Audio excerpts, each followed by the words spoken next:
السلام عليكم أنا قاعد أفتح قاسم علي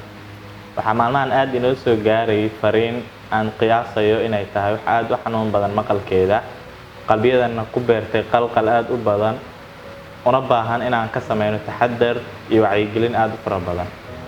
وحكي لي عن سمين كرنوسي أن أبد بعد النبل شذينا قويس كينا يساحي بدن أيا وحي يتهاي إن أن أجهرين نفتنا كتحدرنو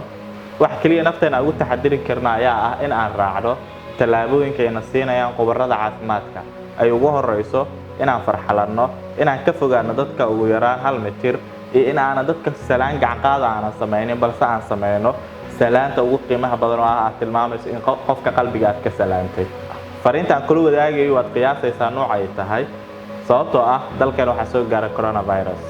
dadkeenina waxa ay qabaan aragti aanan habooneen si aan aragtida uga hortagno qoyska ugu badbaado saaxiibada u badbaadaan adigana aad u noqoto mid badqaba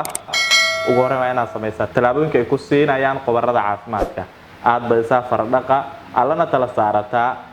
aadna ka fogaataa dadka haddii aad isku aragto xanuun kamid ah xanuunada lagu sheegay ama calaamadaha lagu sheegay coronavirus waa inaad xaafadaada ku nagaataa haddaadan ku nagaan karin waa inaad ka gooni ahaataa dadka